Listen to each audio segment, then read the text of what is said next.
Chào mừng quý vị đến với bản tin thời sự quốc tế ngày 9 tháng 8. Trong bản tin hôm nay, FBNC xin chuyển đến quý vị những tin tức nổi bật sau. Trung Quốc thẳng thừng bày tỏ ý đồ hạn chế tầm ảnh hưởng của Hoa Kỳ ở khu vực Đông Nam Á bằng việc cảnh báo sẽ mạnh tay hơn với khu vực này nhằm ngăn chặn ảnh hưởng của thế lực bên ngoài. Hồng Kông, một trong những nút thắt trong mối quan hệ Mỹ-Trung, sắp chính thức áp dụng dự luật chống trừng phạt nước ngoài và cập nhật luật này vào hiến pháp của đặc khu. Tình hình căng thẳng ở Myanmar vẫn chưa hạ nhiệt khi các cuộc biểu tình chống chính phủ quân sự bùng nổ trên toàn quốc ngày 8 tháng 8 nhằm kỷ niệm cuộc đàn áp đẫm máu năm 1988 chống lại chính quyền quân đội trước đó. Trong khi đó, chính phủ Singapore tuyên bố sẽ điều chỉnh các chính sách đối với người lao động nước ngoài trước lo ngại của người dân địa phương về cạnh tranh việc làm. Những thông tin đáng chú ý khác, Taliban đánh chiếm 2 thành phố chiến lược phía bắc Afghanistan. Đàm phán hạt nhân Iran có thể được nối lại vào tháng 9. Bahrain, Israel thắt chặt quan hệ song phương. Sudan triệu hồi đại sứ sau khi Ethiopia từ chối đề nghị hòa giải. Tất cả diễn biến mới nhất trên toàn cầu sẽ được FBNC chuyển đến quý vị trong bản tin ngay sau đây.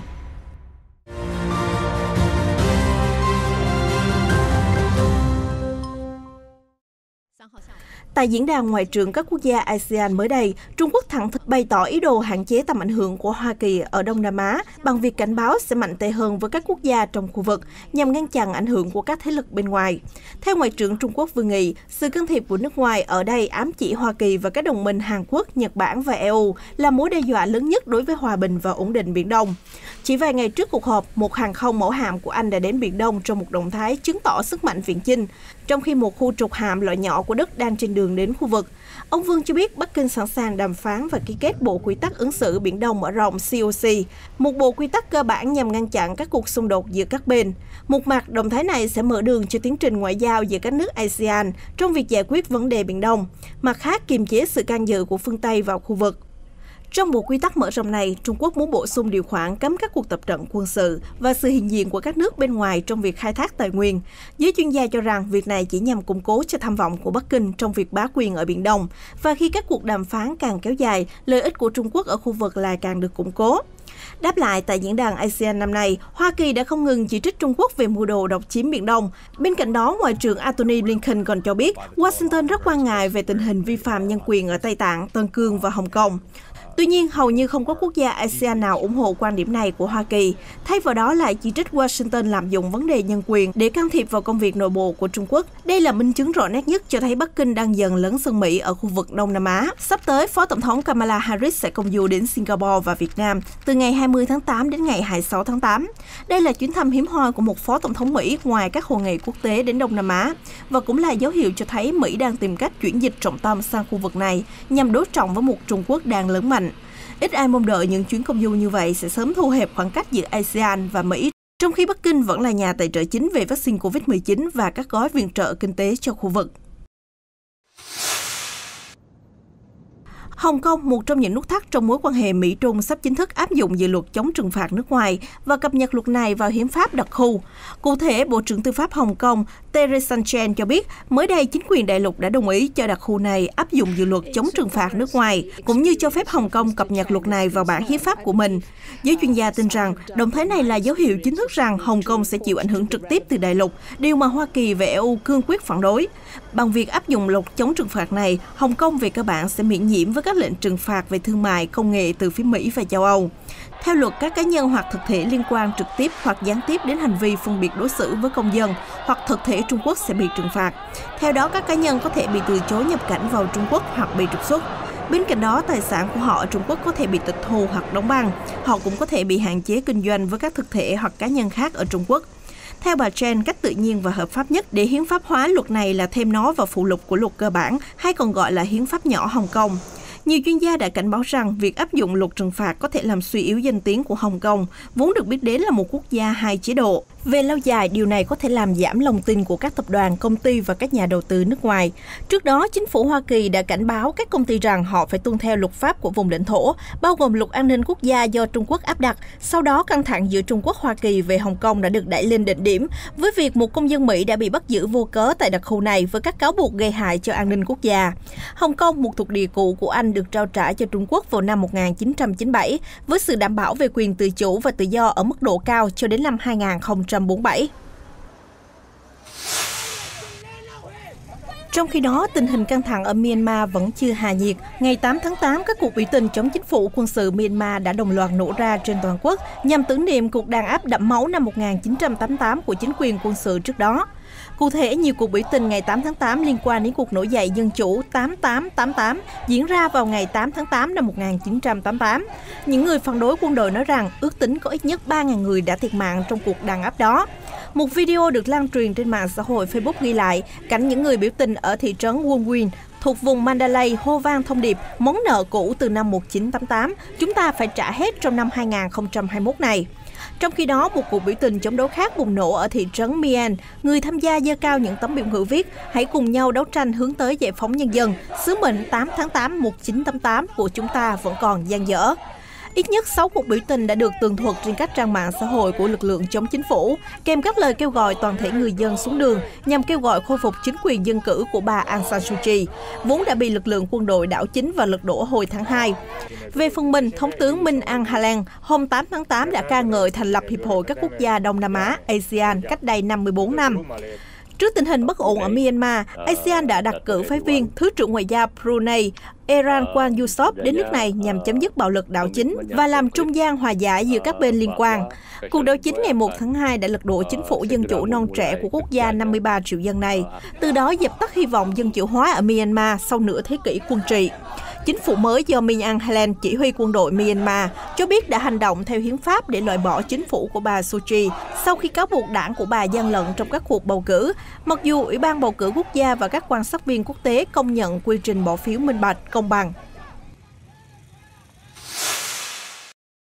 Cũng liên quan đến tình hình ở Đông Nam Á, chính phủ Singapore mới đây cho biết sẽ điều chỉnh các chính sách đối với người lao động nước ngoài trước lo ngại của người dân địa phương về cạnh tranh việc làm. Trong những năm gần đây, lao động nước này đang có dấu hiệu thất thế trước lao động ngoại quốc. Hôm 8 tháng 8, trong thông điệp ngày Quốc khánh của mình, Thủ tướng Singapore Lý Hiển Long cho biết chúng ta phải điều chỉnh các chính sách của mình để quản lý chất lượng, số lượng lao động nước ngoài ở Singapore. Nếu chúng ta làm tốt điều này, Singapore có thể tiếp tục chào đón lao động ngoại quốc và những người nhập cư mới, điều mà chúng ta đã và đang làm. Lao động nước ngoài từ lâu đã là một vấn đề nóng ở Singapore, nhưng những bất ổn do đại dịch Covid-19 lại càng phủ bóng triển vọng việc làm của người dân địa phương, đặc biệt là khi nước này bắt đầu phục hồi sau cuộc suy thoái kỷ lục hồi năm ngoái. Chính phủ Singapore đã thắt chặt các chính sách đối với lao động nước ngoài trong vài năm qua, bao gồm cả việc nâng mức lương tối thiểu để cấp giấy phép lao động, đồng thời áp dụng các biện pháp thúc đẩy việc tuyển dụng lao động địa phương. Số người sống ở Singapore hiện đã giảm 0,3% vào năm ngoái. Đây là lần giảm đầu tiên kể từ năm 2003. Việc hạn chế đi lại và thất nghiệp do đại dịch đã khiến nhiều người Singapore tìm kiếm cơ hội việc làm ở nước ngoài. Cập nhật tình hình ở chảo lửa Trung Á, lực lượng không quân nổi dậy đang tăng cường sức ép lên phía Bắc và không ngừng đe dọa các thành phố chiến lược. Hôm 8 tháng 8, các tay súng Taliban tiếp tục đánh chiếm 2 thủ phủ, bao gồm thành phố chiến lược phía đông bắc Kunduz và phía bắc Saebul. Cụ thể, một nghị sĩ địa phương cho biết lực lượng phiến quân đã chiếm giữ các tòa nhà chính phủ quan trọng ở thành phố Kunduz, đẩy quân đội chính phủ phải lui vào phòng tuyến sân bay và căn cứ của mình. Phát ngôn viên của lực lượng an ninh Afghanistan nói rằng giao tranh cực kỳ ác liệt đã diễn ra. Kunduz có vị trí chiến lược vì nằm ở cửa ngõ các tỉnh miền Bắc giàu khoáng sản và các nước Trung Á. Ông Mohammad Nuramani, thành viên hội đồng tỉnh Saebul, cho biết Taliban cũng đã chiếm các tòa nhà chính phủ bao gồm tòa nhà thống đốc, sở chỉ huy cảnh sát và cơ quan tổng cục an ninh quốc gia ở tỉnh này, khiến các quan chức phải trú ẩn ở một căn cứ quân sự gần đó. Trong khi đó, một cảnh sát địa phương cho biết Taloan, thủ phủ của tỉnh Takha phía bắc Afghanistan, cũng đang bị lực lượng nổi dậy áp đảo. Giao tranh ác liệt diễn ra sau khi Taliban chiếm giữ một số tòa nhà chính phủ. Người dân đang cố gắng tháo chạy khỏi thành phố. Taliban đang trỗi dậy mạnh mẽ và tràn ngập khắp các quốc gia Trung Á sau khi Hoa Kỳ tuyên bố kết thúc sứ mệnh quân sự ở nước này. Trong những ngày gần đây, lực lượng phiến quân đã gia tăng các cuộc tấn công vào phía Bắc và nhanh chóng chiếm lĩnh giữa các khu vực trọng yếu dọc theo biên giới các nước láng giềng Turkmenistan, Tajikistan và Uzbekistan. Hôm 7 tháng 8, thành phố chiến lược Shebegan, thủ phủ của tỉnh phía Bắc Jozan cũng đã rơi vào tay Taliban. Trước đó, hôm 6 tháng 8, Taliban cũng đã giành quyền kiểm soát Karachi, giáp với Iran.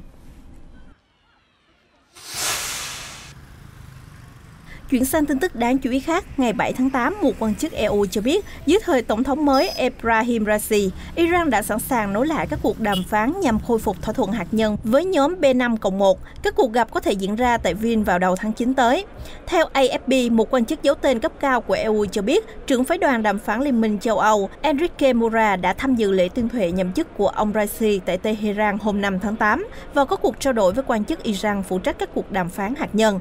Hossein Amir Abdollahian. Ông Amir Abdollahian được cho là ngoại trưởng mới trong nội các của ông Raisi. Tuy nhiên, điều này chưa được công bố chính thức, vì quan chức nói rằng vẫn chưa rõ liệu các cuộc đàm phán hạt nhân sẽ do Bộ Ngoại giao Iran chịu trách nhiệm hay do một cơ quan khác tiếp quản, chẳng hạn như Hội đồng An ninh Quốc gia Iran. Tân Tổng thống Raisi được đánh giá là người theo đường lối cứng rắn và được kỳ vọng sẽ củng cố quyền lực của phe phái cực đoan trong nhiệm kỳ 4 năm của mình. Trong khi đó, cựu Tổng thống Hassan Rouhani lại theo đường lối ôn hòa. Trong hai nhiệm kỳ của mình, ông đã đạt được những thành tựu quan trọng trong thỏa thuận hạt nhân năm 2015 giữa Iran và nhóm B5+1, gồm 5 thành viên thường trực của Hội đồng Bảo an Liên Hợp Quốc cùng với Đức. Tuy nhiên, vào năm 2018, cựu Tổng thống Mỹ Donald Trump đã đơn phương rút khỏi thỏa thuận hạt nhân và tái áp đặt các biện pháp trừng phạt nhằm bóp nghẹt nền kinh tế phụ thuộc vào dầu mỏ của Iran. Tehran sau đó đã đáp trả bằng việc đảo ngược các điều khoản đã ký kết. Các cuộc đàm phán nhằm nối lại thỏa thuận hạt nhân Iran đã được diễn ra kể từ tháng 4 tại Viên, nhưng không đạt được tiến triển. Cuộc nhóm họp gần nhất giữa Tehran và nhóm B5+1 đã diễn ra vào ngày 20 tháng 6 và chưa xác định ngày tiếp tục. Trong khi đó, kình địch Iran đang thắt chặt quan hệ song phương với Bahrain. Hôm 8 tháng 8, Thứ trưởng phụ trách các vấn đề chính trị của Bộ Ngoại giao Bahrain, Abdullah bin Ahmed Al Khalifa, đã đến Israel và bắt đầu chuyến thăm 4 ngày của mình tại quốc gia Trung Đông này. Bộ Ngoại giao Israel cho biết Thứ trưởng của Bahrain có kế hoạch hội đàm với Tổng thống Israel Isaac Herzog và Ngoại trưởng Delabis. Ông Khalifa cũng sẽ gặp gỡ các nhóm đại diện dân sự, các trường đại học và viện nghiên cứu của Israel để tăng cường mối quan hệ giữa hai quốc gia. Dưới sự hòa giải của Hoa Kỳ, Israel và Bahrain đã bình thường hóa quan hệ song phương vào năm 2020 sau nhiều thập kỷ đối đầu căng thẳng. Trong khi đó, tình hình chính sự ở vùng sừng châu Phi không mấy êm thấm sau khi bị Ethiopia từ chối đề nghị hòa giải trong cuộc nội chiến Tigray. Hôm 8 tháng 8, Sudan đã ngay lập tức triệu hồi đại sứ của mình tại Ethiopia về nước do thất vọng với lập trường của các quan chức nước láng giềng. Mối quan hệ song phương giữa hai nước trở nên tồi tệ do tranh chấp Al-Fashsa, một khu vực đất đai màu mỡ đang do những nông dân Ethiopia canh tác. Tuy nhiên, phía Sudan cho rằng Al-Fashsa nằm bên cạnh đường biên giới được phân định vào đầu thế kỷ 20. Tuy nhiên, Ethiopia đã bác bỏ lý lẽ này. Thủ tướng Sudan Abdallah Hamdok đã đưa ra lời đề nghị hòa giải với Ethiopia trong thời gian ông Hamdok đang giữ vị trí chủ tịch của IGAD, một nhóm bao gồm Kenya, Ethiopia, Uganda, Djibouti, Sudan và Somalia. Hôm 5 tháng 8, bà Bilen Sejum, phát ngôn viên của Thủ tướng Ethiopia, đã bác bỏ khả năng Sudan làm trung gian cho cuộc nội chiến Tigray. Căng thẳng biên giới xảy ra vào thời điểm Ethiopia, Sudan và Ai Cập cũng đang cố gắng giải quyết tranh chấp ba bên về đập phục hưng của Ethiopia. Bà mô tả mối quan hệ giữa Ethiopia và nước láng giềng Sudan đang rạn nứt và nói rằng lòng tin là nền tảng của bất kỳ cuộc hòa giải nào. Tuy nhiên, giá trị ấy đang dần bị mai một, đặc biệt là sau khi quân đội Sudan xâm lược lãnh thổ Ethiopia.